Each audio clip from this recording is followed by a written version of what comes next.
Wing commander Bhatnagar ने बड़े नर्म अल्फाज में कहा, महाराज आपके पास समय ज्यादा नहीं है, कोशिश करें कि ये जासूस। मैंने विंग कमांडर की बात काट कर कहा, चिंता न करो बच्चा, राम भली करेगा। मैं तहखाने वाली कोठरी में दाखिल हो गया। विंग कमांडर मेरे साथ था। कमरा तंग था, छत से रस्सी के साथ एक धीमा बल्ब लटक रहा था। फर्श पर गंदा कंबल बिछा था जिस पर एक इंसान उसी हालत में पड़ा था कि उसने अपना सर अपने घुटनों में दे रखा था और उसका लिबास चीथड़े बन चुका था। सर के बाल झाड़ बने थे। मैं भला उसे कैसे नहीं पहचान सकता था। ये मेरा साथी कमांडो नंबर 9 था। मैंने विंग कमांडर की तरफ देखकर कहा, बच्चा अब तुम जाओ, 5 मिनट बाद आ जाना, सब ठीक हो जाएगा। मैं कमांडो साथी के सामने कंबल पर बैठ गया और ऊंची आवाज में श्लोक पढ़ने लगा। विंग कमांडर दरवाजा बंद करके चला गया। मेरे साथी ने अभी तक अपना सर ऊपर नहीं उठाया था। मैंने देखा कि उसके कान के पास खून की लकीर जमी हुई थी। जब मैं और वो कमरे में अकेले रह गए तो मैंने अपना हाथ कमांडो नंबर 9 के कंधे पर रख दिया। उसने सर उठाया। ये मेरा साथी कमांडो नंबर 9 था, मगर उसकी दाढ़ी बेतहाशा बढ़ गई थी और अजियतें और अकुबतें सह सहकर उसका चेहरा मुर्दे के चेहरे जैसा हो रहा था। मुझे इस बात का एहसास था कि हो सकता है जहां खुफिया तौर पर हमारी गुफ्तगू सुनने के लिए माइक्रोफोन लगा दिए गए हों। यह भी हो सकता था कि किसी सुराख से खुफिया तौर पर हमें देखा जा रहा हो। चुनाचे मैं बेहद मोहतात था। मैंने आहिस्ता से कहा, सब ठीक हो जाएगा बच्चा।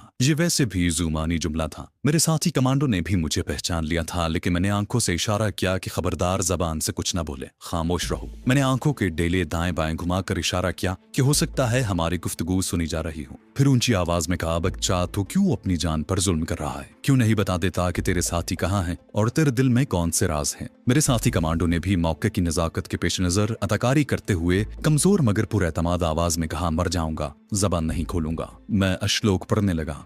अश्लोक पढ़ते पढ़ते मैंने सरगोशी में कहा, मैं तुम्हें यहां से निकालने के जतन कर रहा हूं, घबराना नहीं। फिर साथ ही बुलंद आवाज में कहा, बच्चा थोड़ी देर बाद तू सो जाएगा, फिर मैं तुमसे जो पूछूंगा तुम सच सच बता दोगे। मैं ऊंची आवाज में अश्लोक पढ़े जा रहा था। मेरा साथी कमांडो खामोश नजरों से मुझे देख रहा था। मुझे अपने करीब और विंग कमांडर को एतमाद में देखकर उसे काफी हौसला हुआ था। इस इत्मीनान का तासुर उसके चेहरे पर भी था। मैंने अश्लोकों का जाप तेज कर दिया और फिर बीच में एक पल के लिए खामोश हुआ और निहायत धीमी आवाज में अपने साथी कमांडो के कान के करीब मुंह ले जाकर यूं जाहिर करते हुए कि जैसे मैं किसी मंत्र का अमल कर रहा हूं, उसे कहा कि अब तुम्हें ये लोग टॉर्चर नहीं करेंगे। मैं कल या परसों फिर आऊंगा कोई प्लान बनाकर। मुझे अपने पीछे दरवाजा खुलने की आवाज आई। मैंने तेजी से मुंह पीछे हटा लिया और बुलंद आवाज में कहा, अब सच सच बता, तुझे किसने भेजा है और तेरे साथी कहाँ हैं? पीछे से विंग कमांडर भटनागर की आवाज आई, महाराज आप तकलीफ न करें, हमें पता चल गया है कि इसके साथी जम्मू में कहाँ कहाँ है। मैंने चौंक कर पीछे देखा। मेरा जिस्म बर्फ की तरह एकदम से ठंडा हो गया। मेरे पीछे विंग कमांडर भटनागर के दाएं बाएं 2 संतरी मुझ पर स्टेन गन ताने खड़े थे। विंग कमांडर के हाथ में सफेद नायलॉन की रस्सी थी। मुझे ये समझने में जरा भी देर न लगी कि मेरा भांडा फूट गया है। फिर भी मैंने बड़ी ढिठाई और एतमाद से गरज कर कहा, क्या बात है बच्चा? विंग कमांडर ने अपने साथी के हाथ से स्टेन गन खुद थाम ली और रस्सी उसे देकर कहा, इस नंबर 2 पाकिस्तानी जासूस की मुश्कें कस दो। मैंने फिर एक हल्ला बोला और कहा, मूर्ख तू भूल रहा है, तुझे किसी ने गलत इत्तला कर दी है। मैं विष्णु माता का भक्त हूँ। विंग कमांडर भटनागर ने मेरे दाएं गाल पर इतनी जोर से थप्पड़ मारा कि मैं चकरा कर एक तरफ गिर पड़ा। वो बोला, तेरा पाखंड खत्म हो गया है, तेरे साथी बाग जोगियां वाले पाकिस्तानी जासूस ने सब बता दिया है, बाकी हम तुझसे पूछ लेंगे, हमें पूछना आता है। इस अरसे में मेरे बाजू रस्सी से पीठ पीछे बांध दिए गए थे। मेरा साथी कमांडो नंबर 9 भी हक्का बक्का होकर रह गया था। विंग कमांडर भटनागर ने स्टेन गन की नाली मेरी गर्दन से लगा दी। बाहर चलो भक्त जी, तुझे विष्णु माता के दर्शन करवाते हैं। मैं यूं जीना चढ़ने लगा कि रस्सी का सिरा एक संतरी ने पकड़ रखा था और 2 स्किन गन्नों का रुख मेरी तरफ था। बैरक के गर्दालू दफ्तर में आया तो मेरा दिल धक से रह गया। यहाँ वही इंडियन इंटेलिजेंस का शिख बैठा था जिसने दिन भर मेरा ताक़ुब किया था। अब सारा मामला मेरे सामने खुल गया। विंग कमांडर भटनागर ने उस सिख CID वाले से कहा, सरदार जी तुम अब जाओ, आगे हम खुद संभाल लेंगे। मैं गर्दालूद मेज के पास खड़ा था। विंग कमांडर भटनागर कुर्सी पर स्टेन गन का रुख मेरी तरफ किए बैठ गया। उसके चेहरे पर फातिहाना मुस्कुराहट थी। उसने एक संतरी से कहा, इसका डॉक्टरी मुआयना करो, ये पाकिस्तानी मुसलमान है। 2 सेकंड के अंदर अंदर मेरे डॉक्टरी मुआयने ने रही सही कसर भी पूरी कर दी और इस बात की तस्दीक हो गई कि मैं मुसलमान हूँ, हिंदू भक्त नहीं हूँ। मैंने सर झुका लिया। विंग कमांडर कुर्सी से उठकर मेरे करीब आया और मुझे गिरबान से पकड़कर झंझोड़ता हुआ बोला, बड़ा पाखंड रचाया था ना तूने, पर तुझे पता नहीं कि ये जम्मू छावनी है और मैं के भटनागर हूँ। मुझसे आज तक दुश्मन का कोई एजेंट बच नहीं सका। अब मैं तुमसे वो बातें उगलवाऊंगा जो तुम अपने साथी से पूछने का ढोंग रचा रहे थे। उसने मुझे जोर से धक्का दिया। मेरे हाथ पीछे बंधे थे। मैं पीछे दीवार से टकराकर एक तरफ गिर पड़ा। ये लोग मुझे घसीटते हुए ले गए और क्वार्टर गार्ड के नीचे एक तंगो तारीक कोठरी में डाल दिया। सारी रात मैं कोठरी में पड़ा रहा। मेरी कलाई की घड़ी संतरी उतार कर ले गया था। मेरा लिबास साधुओं का था। मेरी सरसरी सी तलाशी ली गई और खुदा का शुक्र है कि सांप का मन का सिधा की निशानी मेरे पास महफूज रही। वक्त का मुझे कोई एहसास नहीं रहा था। कोठरी में घुप अंधेरा था। वक्त एक अजियत बख्श एहसास के साथ रींगता रहा। न जाने कितने घंटे गुजर गए थे कि दरवाजा खुला। जीने में दिन की रोशनी दिखाई दी। 2 मुसल्लाह सिख संतरी दरवाजे की तरफ खड़े थे। एक सिविलियन कपड़ों में मलबूस दुबला पतला आदमी अंदर आया। दरवाजा बंद कर दिया गया। उसने आते ही कोठरी की बत्ती रोशन कर दी। बड़ी अपनायत से मेरे पास बैठ गया। उसके पास एक छोटा सा टिफिन कैरियर था। उसने डिब्बा खोला और बड़ी राजदारी से बोला, मैं भी मुसलमान हूँ। वैसे तो यहाँ जम्मू एयरफोर्स के ग्राउंड स्टाफ में हूँ, लेकिन मुझे यकीन है कि एक न एक दिन कश्मीर जरूर आजाद होकर पाकिस्तान में शामिल हो जाएगा। मेरा नाम गुलाम मीरा है। लो चाय पियो। उसने छोटे से कप में चाय डाली। टोस्ट का एक टुकड़ा काट कर मेरे मुंह में डाल दिया। मैं खामोशी से टोस्ट खाने लगा। वो मुझे कायल करने की कोशिश कर रहा था कि वो मेरा हमदर्द है और उसकी अपनी हमदर्दियां पाकिस्तान के साथ वाबस्ता है। मैं जानता था कि वो झूठ बोल रहा है और उसे जानबूझकर मेरे पास भेजा गया है, लेकिन मुझे टोस्ट और चाय की अशद जरूरत थी, क्योंकि आगे मैं अजियत के एक तवील सिलसिले से गुजरने वाला था। इस टॉर्चर के लिए मैं अपने जिस्म को पहले ही तैयार कर रहा था,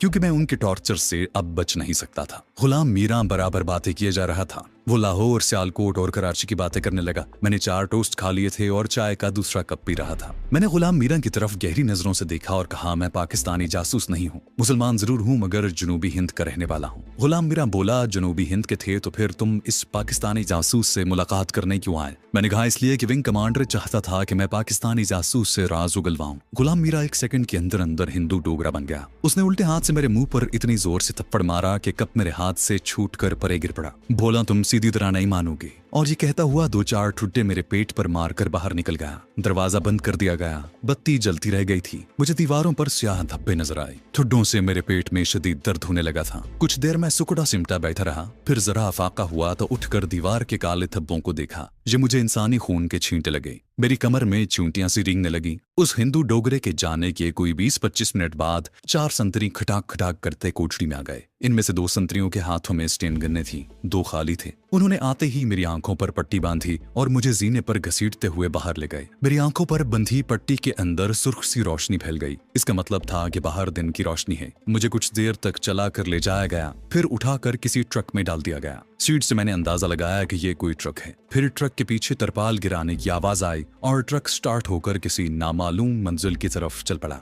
मैं 2 संतरियों के बीच में बैठा था, जिनके कांधे मेरे कांधों से मिले हुए थे। पट्टी आंखों पर इस कदर कसकर बांधी गई थी कि मेरा सर दर्द करने लगा था, लेकिन मेरे हाथ भी पीछे बंधे थे। हाथ खुले भी होते तो मैं अपनी आंखों की पट्टी को ढीला नहीं कर सकता था। ट्रक एक सीधी सड़क पर दौड़ा जा रहा था। उसने अभी तक कोई मोड़ नहीं मुड़ा था। मुझे ठंड लग रही थी। ये बात जाहिर थी कि मुझे किसी बहुत बड़े उक़ुबत खाने की तरफ ले जाया जा रहा है, जहां मुझे नाकाबिले बर्दाश्त अजियतें दी जाएंगी और मुझसे ये मालूमात हासिल करने की कोशिश की जाएगी कि जम्मू में मेरे साथी कहाँ छुपे हैं। उसके बाद मुझसे पाकिस्तानी फौज की अहम तंसीबात के बारे में पूछा जाएगा। मैं इस भयानक अजियत के लिए ज़हनी तौर पर अपने आप को तैयार कर रहा था। ट्रक अब इस तरह मोड़ काट रहा था जैसे पहाड़ी सड़क पर जा रहा हो। कभी चढ़ाई आ जाती और कभी उतराई। एक बार उतराई पर ट्रक देर तक चलता रहा, फिर एक तरफ को घूमा और रुक गया। 2 आदमियों ने मुझे उठाकर ट्रक से बाहर निकाला और जमीन पर खड़ा कर दिया। मेरी आंखों पर से पट्टी उतार दी गई। मेरी आंखें पहले तो चकाचौंध हो गईं। मुझे बाजुओं से पकड़कर एक तरफ ले जाया जा रहा था। मैंने आंखें खोल दी। ये पहाड़ियों के दरमियान एक लंबी बैरक थी, जिसकी ढलानी छत पत्थर की सलेटों से बनी हुई थी।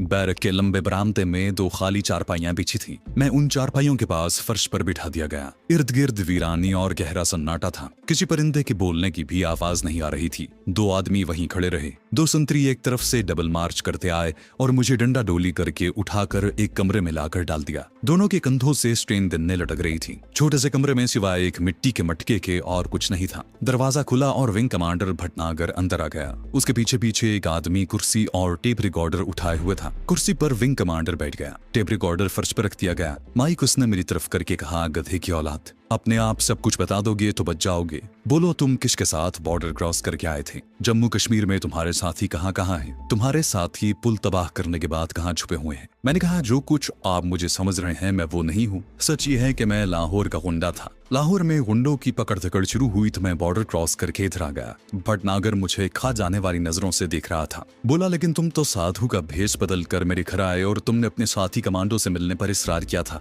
मैंने कहा, जनाब, मैं आप पर असर डालना चाहता था ताकि जहाँ आराम से साधु बनकर जिंदगी बसर कर सकूं। इतना कहना था कि मुझ पर ठुड्डों और घूसों की बारिश शुरू हो गई। उन सब ने मिलकर मुझे इतना मारा कि दर्द से मेरी चीखें निकल गईं और मैं बेहोश हो गया। होश आया तो एक संतरी प्याले में पानी पिला रहा था। विंग कमांडर भटनागर ने आस्तीनें चढ़ा रखी थी। वो गजबनाक लहजे में बोला, तुम ज्यादा देर तक सच्चाई को नहीं छुपा सकोगे। अभी तुम्हें पूछगिछ के कई सेंटरों की सैर करवाई जाएगी। तुम्हें ऐसी ऐसी अजियतें दी जाएंगी कि तुम्हारी रूह भी कांप उठेगी। बेहतर है कि यहीं अपना बयान रिकॉर्ड करवाकर अपनी जान बचा लो। मैं सब जानता था कि वो झूठ बोल रहा है। मैंने सारे राज बता भी दिए तो मेरा रिकॉर्ड दिल्ली, तिरुचिरापल्ली और पठानकोट से मंगवा लिया जाएगा और जब सारी हकीकत सामने आ जाएगी तो ये मुझे शूट कर देंगे। चुनाचे मैं अपने पहले वाले बयान पर कायम रहा। मेरी फिर ठुकाई शुरू हो गई। वो बड़ी बेदर्दी से मुझे ठुड्डे और मुक्के मार रहे थे। मैं कोई कमजोर मर्द नहीं था। मेरे अंदर काफी कुव्वत थी। जिस्म भी गठा हुआ था और फौलाद की तरह मजबूत था, लेकिन वो कुछ इस तरीके से मुझे मार रहे थे कि मेरी हड्डी टूटने लगी और मैं फिर बेहोश हो गया।